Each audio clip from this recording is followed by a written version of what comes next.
Yo, it's TD Show on the hot seat, Twiggy in the zone. All things ruthless, let your passion be known. Indie films and TV, we're bringing the heat. With fresh interviews, can't accept defeat. All things ruthless, we keep it real. Discussing the films, the stories that fill. From hidden treasures to the stars on the rise. Catch the vibe, see the world through our eyes. I can't hear you, but I love you. Thank you so much for watching the show. Thank you. Things ruthless. Home of the ruthless addict. With your girl Discusion, yeah.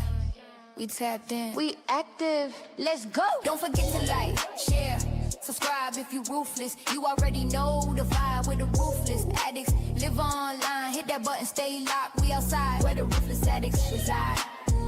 Welcome to All Things Ruthless. Don't forget to like, share, and subscribe to the channel. All things ruthless. Where the ruthless addicts reside. Stay ruthless. Stay real things ruthless.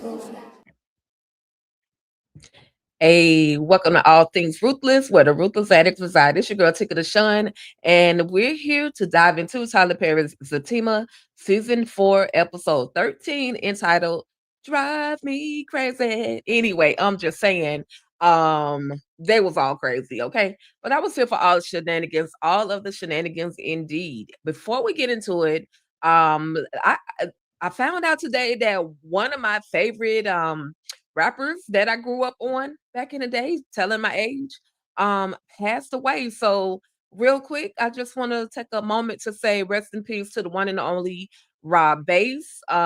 He passed away from cancer.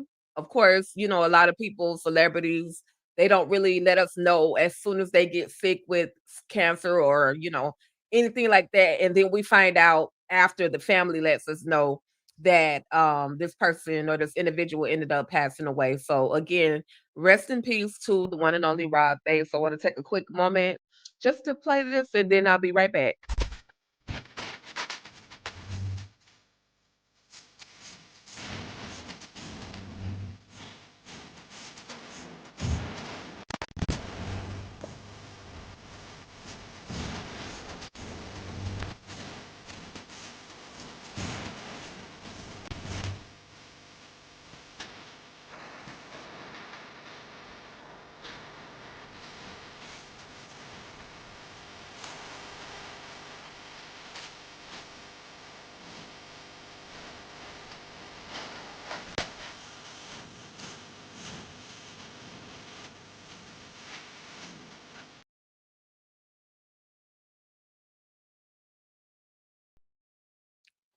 That's right, y'all. So rest in peace to the one and only Rob Bass, okay? I got a little story, a little quick story to tell about Rob Bass because when I was in the Army, I was stationed in what they called, I know they've changed the name now, but it was Fort Lee, Virginia. And it was AIT, and he came to perform for the soldiers, right? And I was lucky enough that I was able to actually sit down in his little VIP section with he and his group. DJ Easy Rock was there as well. And you know, it was just a cool experience. I think he was literally one of my first celebrities, artists, entertainers that I have ever met in my entire life. So I was super excited for that moment. It's a moment I'll never forget. My drill sergeant allowed me to go and sit in the midst of these people who, you know, I had just heard on the radio. So again, rest in peace to the one and only Rob Bass. And I'm praying, sending love and prayers to his family, okay? And the rest of the fans that loved him so much, okay? All right, y'all. So again, we're definitely here to go ahead and dive on into Tyler Perry's Zatima. And I want to thank Demetria Richburg for tapping in and saying hey to the girl. If you're watching this, go ahead, tap in, show some love. Let me know that you are here by saying hello or even tapping the like button and sharing this out, spreading the word that we're here to talk about Tyler Perry's Zatima, okay? So let's just get on into this thing, okay? Give me just a second. Let me share the screen over here for y'all because, as always, it's some shenanigans, okay?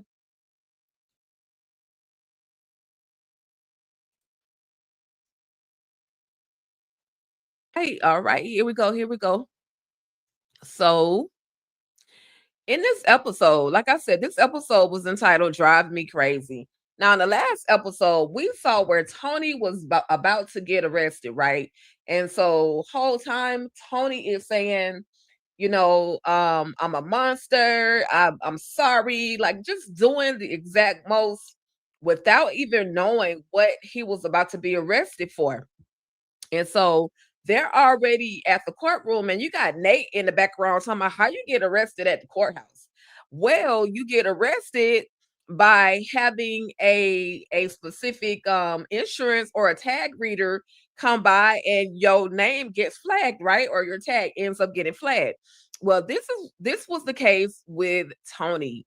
And so of course Fatima was saying, or Zach was saying, help, asking Fatima to help his friend Tony. And she was like, I'm not a lawyer yet, babe. But then he said that you could still be his counsel. You literally just got done helping Connie. And so Fatima says, okay, yes, I'm his counsel. I'm his counsel. But before you arrest him, can you tell us what he actually did? And so in the meantime, the police officer said you got the right to remain silent. Anything you say or do will be held against you. And Tony's over there talking about, yeah, it's gonna be held against my black self, right? And then the police officer says, I thought you said you weren't gonna say anything, right? It was a funny moment. If y'all remember back in the previous portion of the season, we thought that we knew that Tony had unalived somebody right at his barbershop. And so in Tony's mind, he's thinking, oh my gosh, I'm about to get arrested for the unalivement that I did at my barbershop. And that's why he said everything was a mistake. I'm like, Tony, you telling on yourself without even knowing why this man is actually, putting you in handcuffs. Let's ask questions first. And then, then you can confess to something or deny something, right? So anyway, Fatima asked the police officer, so can you please just tell us why he's being arrested? And the guy says, well, he's been arrested because he has about $3,000 worth of parking tickets. And Tony's like, whew, like, whoa. Because at first he didn't want the police officer to say anything in front of his friends. He thought that he was being arrested for being an unaliver, right? So anyway, Fatima, everybody's like $3,000 worth of tickets. And the police officer says, yeah, ticketed for being at clubs, being at different little bars, different areas, and no, none of the tickets have been paid. And Tony is like, I've never been to any of those places. And everybody starts literally looking over their shoulder and looking again and looking again and simultaneously says, this ninja. Okay. Because Nate was the one that has been parking Tony's car. He's the one that has been driving, and he's been parking his car in places, not paying for the parking, receiving those tickets, and literally just seeing the tickets and throwing them away. And so now this is racked up over $3,000 worth of tickets on Tony. So we find out, y'all, yes, you can definitely get arrested for parking tickets, especially a $3,000 one. Okay. So anyway, now that they know what's going on with Tony, they decide that of course we're gonna help him, we're gonna get him out and all of that. And then now it's time for Connie it's time for Connie, to move into her Airbnb, and Zach and Nate decide, okay, yeah, we're gonna definitely help you, get your things and take you over to the Airbnb. And then but Zach lets Nate know, listen, you will never, ever, ever, ever drive my car, ever. And so Connie and Nate, they leave using Fatima's car. Of course, Connie is driving to go get her things so that she could move into the Airbnb because her home got burned down, right? And so Fatima asked Zach, let's have a, let's have a sidebar conversation. And so she says to him, babe, I'm sorry. I should have told you that Leslie was out here wilding out. Now I'm about to go get this protection order. So that way, if we have to pop off on Leslie, excuse me, y'all, you'll be protected and I'll be protected as well. So I think Leslie needs to mind her P's and Q's because she may end up popped, literally. That protection order protects Fatima, will protect Fatima and Zach from anything that happens between them and Leslie. We'll see though, because y'all know us Black people in the community, we can't just pop off like everybody else does, right? But that's the purpose of her going to get that protection order. And, you know, in the midst of all of that, we already know that Zach had hired Fatima this bodyguard. And so, you know, he's saying that he had jumped the gun with getting the bodyguard, but you know, stop holding things from me. Tell me when certain things happen, or I'm gonna overreact. And I've been saying that since for the longest. Just tell him, you know, he gonna have to figure out how to handle it at some point. So just tell them what's going on. So anyway, we got Sean in the parking lot who is mad thirsty and wants him some Angela. But I don't know. Well, we're gonna get to why Angela acts the way that she does. And I'm glad they finally revealed that answer. Because she was just straight up getting on my nerves with this, right? So anyway, Sean pulls up into the parking lot and he gives her some flowers. And she's like, oh, this is so sweet, right? She likes the flowers, right? But then these girls walk by and they smile and they see her and it's like, oh, it's so cute. Like they're happy for her. But then she all of a sudden gets embarrassed. She says that you embarrassed me.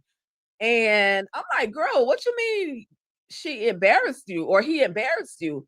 Like, don't women like to receive flowers? Like, what is going on? What just happened? A minute ago, you were excited, and now all of a sudden, you switched, and now you don't like it.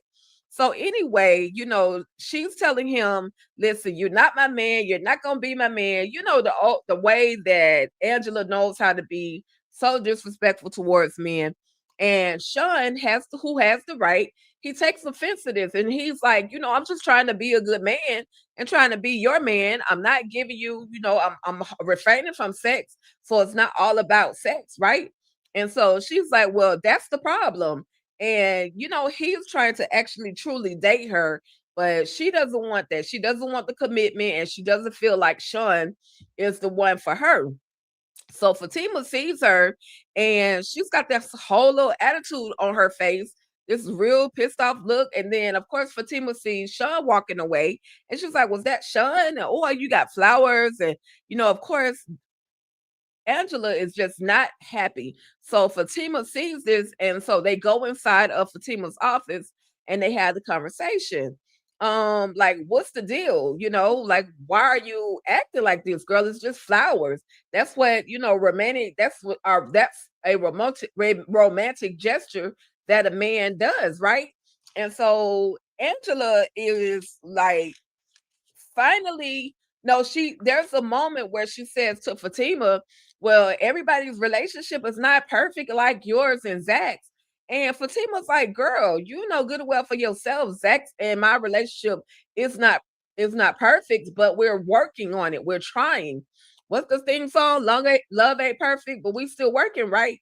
So Angela is just straight up in her feelings. And so she finally expresses herself after getting a little attitude with Fatima. She finally expresses herself. She says that she doesn't feel as if she deserves these flowers. And then she feels like these men only want to use her and then they'll turn around and hurt her. So she obviously has some insecurities.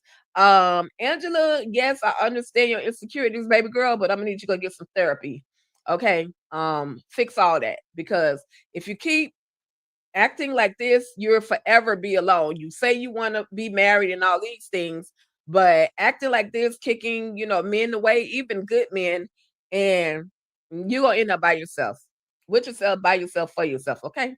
So again, I like that moment in the show where they brought that answer out of Angela because I kept wondering, girl, why is it that you act the way that you act towards these different men? You sleeping with these different men, and you need to be careful before you end up like Danny on Sisters and end up jacked up a time or two.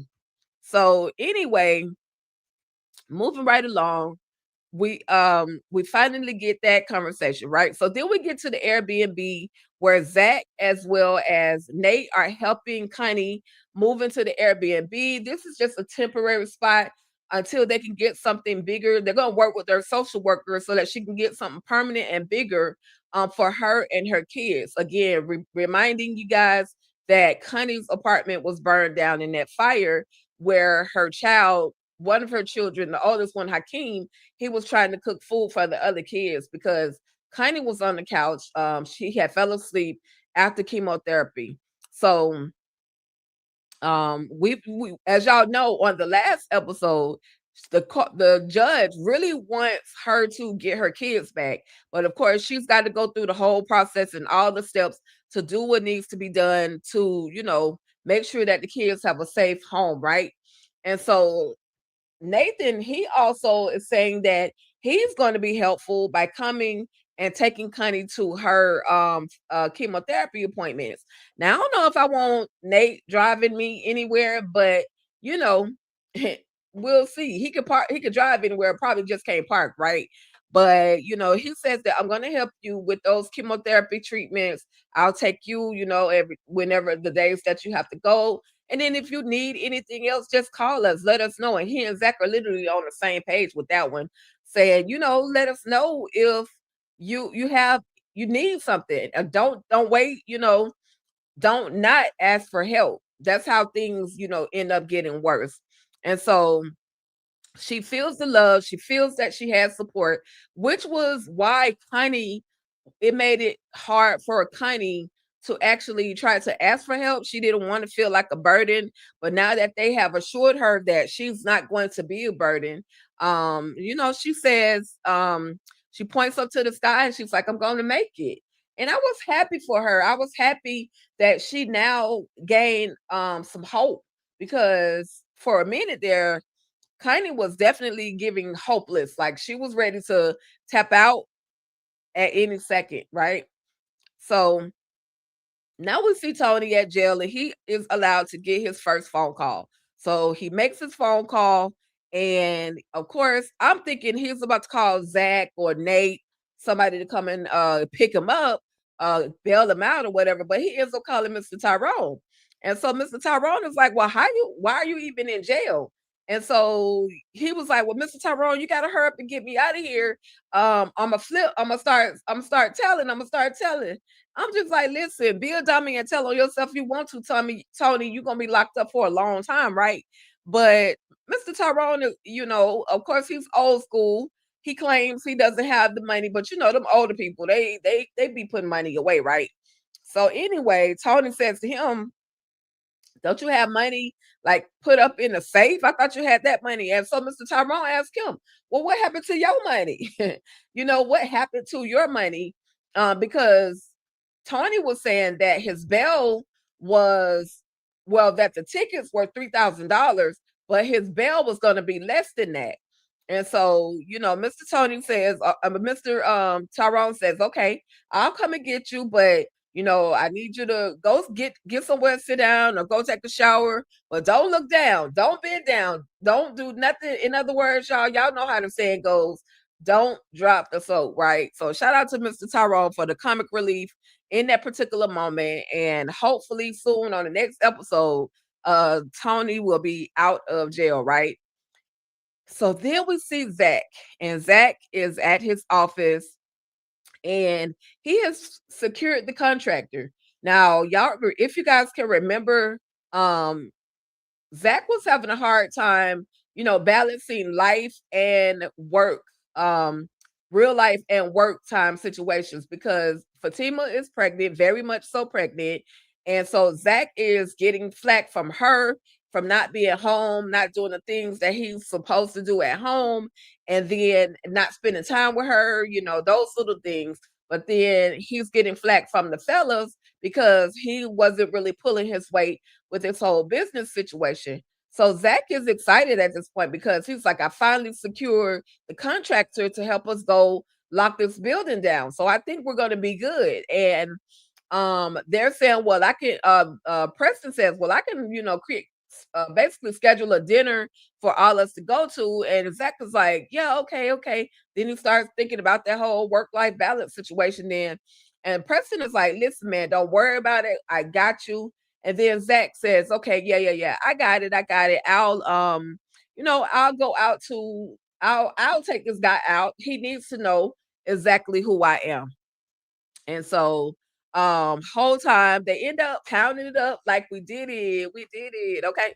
All right. And then there's a moment that happens, and Mr. Charles, the security guard, ends up walking in. And of course, Bryce sees him and is like, what are you doing here? Uh and Zach is like, oh yeah, this is Fatima's bodyguard. But he was sleeping with, and then Zach stops in mid-sentence and realizes, oh, because Bryce is literally standing right there. Now, Bryce has this little moment where he thought he was gonna be Kung Fu Fooey, right? And so Preston had to literally lift him up and take him up out of the room. Because, bruh, if you put your hands on this man, I'm almost certain that this big dude is gonna send you to your maker. And so he's escorted by Preston out the room. And so Zach comes to the conclusion. He tells Charles, listen, I jumped the hoop, I jumped in too fast with hiring you. I was just, trying to protect my girl, but I can't, keep you on the books. I gotta fire you. And so he's like, man, please don't fire me, Mr. Taylor. Please don't fire me, Mr. Taylor. And so Zach is like, nah, because you slept with the wife's friend and the person that you work for. You're not supposed to be sleeping with their friends, right? And so he's like, okay, I understand, but so Zach tells him, listen, I'll pay you for 2 weeks, and then I'll hire you on special events. So if there's something special that I got going on, I'll make sure I'll reach out to you first. And then of course he's like, okay, cool. Now he don't stand a chance with Angela, because Angela and Fatima don't date dudes that don't work, right? And so that was just a conversation that Angela and Fatima ended up having. So Mr. Charles is out of the running, y'all. But then we see Zach, and he's at home. He's made his way home. He's cooking a meal. He's trying to cook a meal for Fatima, but Fatima walks in all high to bother because they've got their house back. They don't have any company right now, so she's like, "We could do it over here. We could do it over there. We could do it over." Y'all know what I'm trying to say. And so after they do they are spent. Fatima tired, but she wakes up and she's like, she's hungry. And Zach wakes up, or Zach is in the middle of sleep, right? He's in the middle of sleep. He's not really trying to be interrupted because I guess he clearly put it down, right? And so Fatima's like, I'm hungry. Zach, go ahead. I'm hungry. He's like, okay, I'm gonna cook you something in a minute. Even though he's saying he'll cook her something in a minute, he's still very much sleepy, right? And so he finally, after she nudges him 1 or 2 more times, he finally kind of wakes up enough to where he starts hearing some rambling, and he jumps up like super fast, and they both jump up like, what is that? What is that? So he reaches into the drawer and he pulls out the blicky, right? And then he goes to see like where the sound is coming from. And then they see that a brick had been thrown in their window. So that was literally the end of the episode. When I tell you, you guys, these episodes have been extremely short. This episode was literally 26 minutes short. I need to know who's on the editing room floor. Why are y'all cutting these episodes the way that you're cutting them? I'm so confused, and y'all are driving me crazy because we need more. We need more meat and potatoes to these shows. But anyway, are you guys checking out Zatima? I'm just asking. Are you guys checking out Zatima? How do you feel about Zatima? Is this season, or this remainder of this season, worth watching? And it's just a real question. I'm here for it. Clearly, I'm here for it. I've done a play-by-play recap. I've done a live play-by-play recap of it. Haven't made it to a panel yet, but I'm here still talking about it. So let me know. Let me know how you guys are feeling about Tyler Perry's Zatima. Okay. I just want to know, are you all in? Are you still in with Zatima? Who's your favorite character on Zatima? If one character had to leave the show like right now, who would that character be? Um, if there was a situation that needed to be revealed, which situation would that be? For me, the situation that needed to be revealed is the situation with Tony. We never saw Tony unalive that young man at his barbershop. However, he has been going to the grandmother or the mother of that young man and giving or leaving money on their porch, right? So I want either Tony, the grandmother, to either finally see that Tony is putting this money on her porch or her doorstep, or I want to see where Tony, they kind of give us a play by play of what actually happened. Like show us what actually happened between Tony and that young man, right? So let me know you guys' thoughts on that. As far as if there was one character that I could literally live without on this show, I think it would have to be Nate, because Nate is always in some ish. Like he's always creating problems for other people.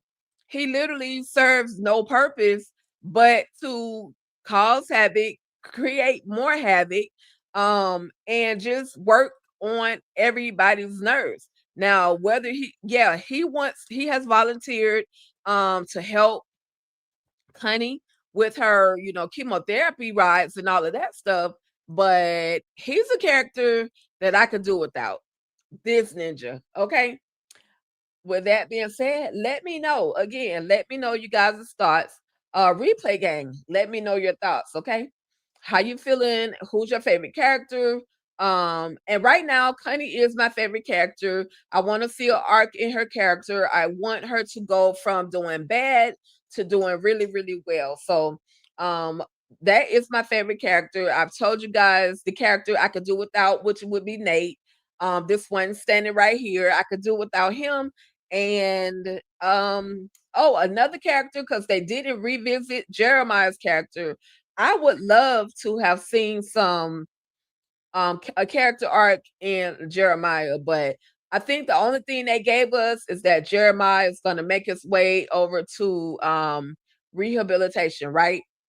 So we shall see, y'all. We shall definitely see how it all plays out. I'm absolutely here for all of Tyler Perry's Zatima shenanigans, okay?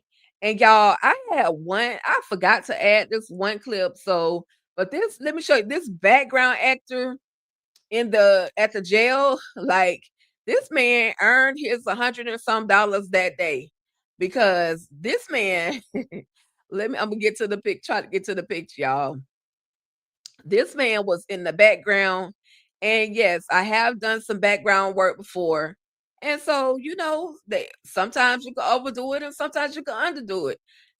Who knows? But this guy in the background, when I tell y'all he was literally all in on this whole background acting, this man did his thing. So shout out to that particular background actor right here. If y'all see that guy back there, like, this man was like, I don't know who he was fake talking to on that phone, because the phones really don't work, but he was all in the conversation. Listen, whoever got my money, I need you to come and get me up out of this jail. Like, that's the energy that he was giving me, y'all. So salute to that man in that background role. Listen, inmate, prisoner on the phone, right? Okay. I'm not mad at that at all. Do your thing, sir. But anyway, you guys, just a quick recap. Not going to hold you too long. Just want to thank you guys so much for tapping in, tuning in, Kick Which Girl, Ticket to Shine, right here at All Things Ruthless, where the ruthless addicts reside.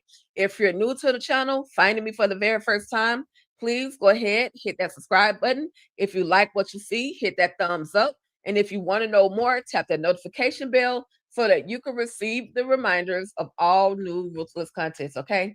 Read your comment real quick. Demetra says, I'm watching still, but it felt like a filler episode. The starts a topic and never go back. Oh, they start a topic and they never go back to it, like Tony and the person he killed and the grandmother getting the money. Exactly. See, we're on the same page, right?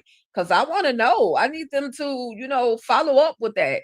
Give us more, not just Tony being in jail, but give us more to the story. Now, maybe when I don't know if they're gonna even really talk about the full thing with Mr. Tyrone, because really right now Mr. Tyrone is the only one that is aware of, what's really going on with Tony. If not, Tony gonna mess around and tell on himself at some point. But so far he hasn't. But yes, that's what I want to see. I want them to finish that storyline, go back and talk about it. Don't forget. So if Courtney Glade, writer of Tyler Perry's Zatima, is paying attention, please, sir, I hope that you did not forget to finish up the storyline for Tony and him unaliving this young man and him also taking that money to the grandmother. Thank you, Demetria, for your comment, as well as letting me know that your Connie is your favorite and least favorite is Bryce. Okay, so we got one in common. Connie is my favorite right now as well. And yeah, Bryce is annoying. But that's Angela's fault because she keep playing in that man's face. Oh, we can be friends. No, we can't be friends. We can be friends. No, we can't be friends. You got to stay in the boundaries. I'm like, girl, just let him out your life so that he will not keep messing with you the way you think that he's messing with you. But yes, I agree. I got you. I got you. I appreciate you, for responding, Demetria. Okay. All right. Well, I know this was a very quick live, but it doesn't take that long to talk about Tyler Perry's Zatima. So with that being said, I want to thank you all so much for tapping in, tuning in to Tyler Perry's To All Things Ruthless, where the ruthless addicts reside. Okay. All right, y'all. That's about it. Thank you. And I'm up out of here. Peace. Down the plot, sharp like a knife, unpacking the moments that bring stories to life. In all things ruthless, it's about you. You should follow us and see it through.